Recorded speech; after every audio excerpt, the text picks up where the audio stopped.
Let me take you back to 2013. There was some very interesting things going on at that particular time. We had a situation with Microsoft and Sony coming off the PlayStation 3 and the Xbox 360 respectively. Xbox 360, even though it ended up, I guess, technically last place, just really killed it, for all intents and purposes. They did such a good job. Maybe they were a victim of their own success thanks to things like, Connect being such a huge success right out of the gate. With that being said, it's so weird how things kind of transitioned, and I always wonder what would have happened if Microsoft would have just focused on like a hardcore gaming machine. But as we all know, they did two different shows.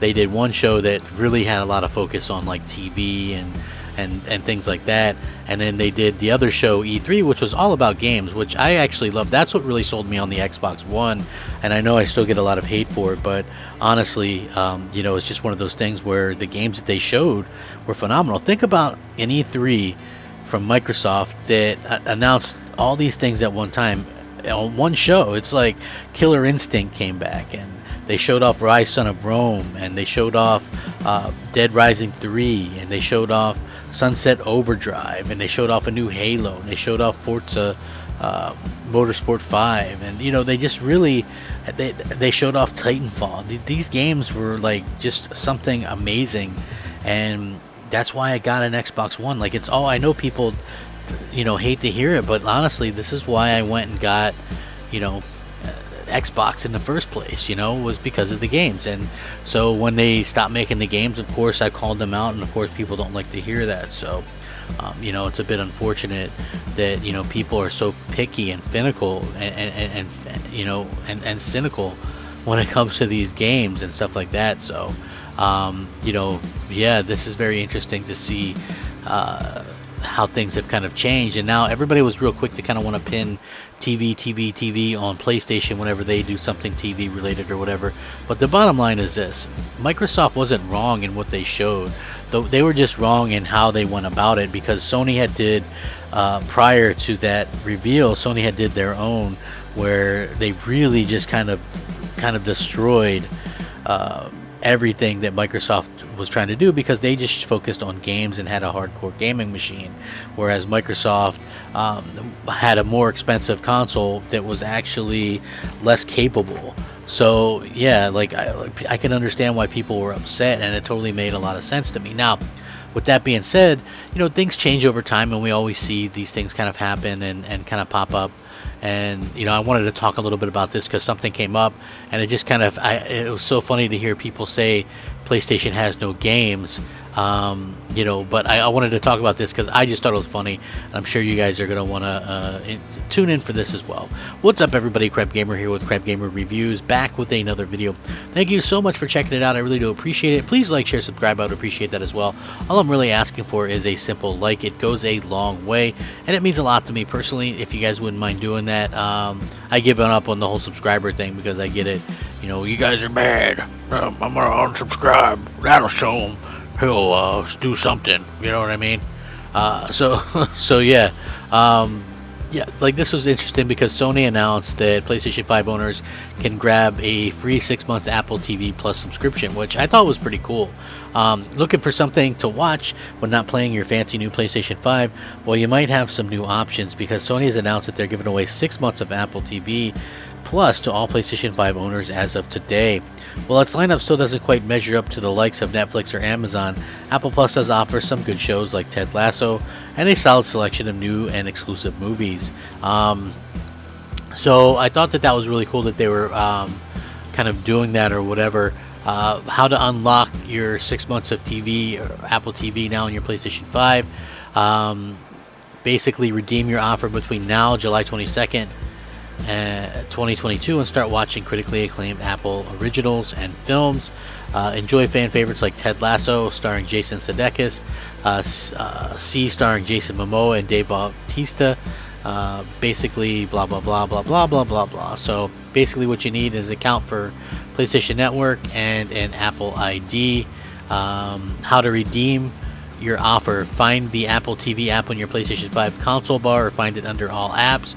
Download and open the Apple TV app and follow the on-screen instructions. Sign in with your Apple ID, or create an Apple ID if you don't already have one. Enjoy 6 months free of Apple TV. So, basically, I feel like this is a pretty good deal. You know what I mean? If you think about it, because you're getting some free content. I understand that it's not games or whatever, but people are going to kind of, you know, people are going to basically kind of look at this and go, oh, well, it's very strange that so many people are going to be talking about this or getting something free. But it's like, why have we started looking free gift horse in the mouth and go, oh, well, this sucks or that sucks or whatever? I feel like that's kind of the wrong way to go about these things. I really think this is a cool offering from Sony because they haven't lacked on the game front anywhere. So what they've really kind of managed to come out with has been nothing short of incredible.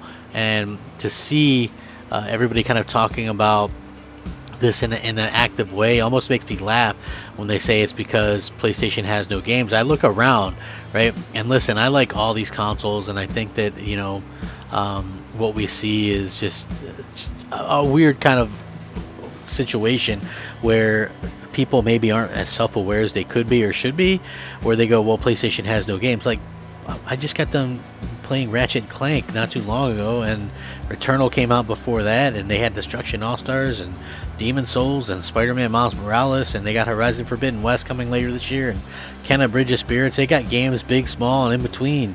They've had it since the launch, and Microsoft hasn't launched any first-party games this entire year yet, and pretty much no AAAs for almost 2 years. So, like, how self-aware do you got to be to kind of poke fun at Sony when we look at Microsoft and they haven't had anything for like the longest damn time? And so for me, that just, like, I start to see some of the ridiculousness with the console warring stuff, and it can be fun for sure, but it can also be draining when you see stuff like that because like I said, at the end of the day, it's the lack of self-awareness, or maybe they are self-aware and that makes it all the worse. I don't know, because for me, it's all about like having fun and just like kind of just joking around, and we're just all gamers at the end of the day, really. But when you see some people, I think they really mean what they're saying, and that's unfortunate if that's true, because damn, they really, really lack that self-awareness. And I hope that at some point they would be able to kind of rein that in a little bit and kind of understand where I'm coming from when I talk about this stuff. It's like, listen, Microsoft gave out Disney Plus. Like, does that mean they're focused on TV or have no games? Like, when people say Xbox has no games, I feel like I gotta go out there and kind of announce this again. They don't mean Xbox has 0 games. What they mean is Xbox has a lack of AAA exclusive games. And I feel like so many people run with that Xbox has no games kind of thing, and they don't really understand. A lot of Xbox fans think that means nothing. They're like, well, look at this, Game Pass just had the Ascent. And it's like, okay, I mean, that's a AA indie that's also going to come to PlayStation at some particular point. But with that being said, they mean like big blockbuster AAA titles, and so it's really kind of a shame when we don't see people kind of realizing that or maybe recognize that. So I think that's probably the big problem that I have with it. For me personally, I think that Xbox probably won't have games per se for a long time, but at the same time, they've done a good job of getting people excited for their content just due to the fact that they have Game Pass and stuff like that, and people look at that as a value regardless of what it is. I mean, you give people free crap, and no matter what it is, if you just start piling a bunch of free crap in there, no matter the quality, people are going to come together and be like, hey, this is a really good thing. Whereas it looks like it's kind of conditioning people to not want to buy games, right? Like, I see people like beg Phil and company to basically go out there and make almost every game in Game Pass, because and to be fair, I mean, I guess I understand that as well. People usually spend money on games, they buy games, and when you can start to get that stuff for free, you start to maybe become a little bit dependent on it to get used to spending your money elsewhere. So I totally get that, but at the same time, it's like gaming for me has always been kind of an expensive hobby, and that's exactly how I kind of treat it to this day. You know, it's just something that is going to cost money regardless of any programs or any of that kind of stuff. So with that being said, I would really appreciate each and every one of you if you just liked the video, and you know, shout out to everybody who stuck around and still enjoys the content. So thank you very much. Rack 'em up. Crapgamer out.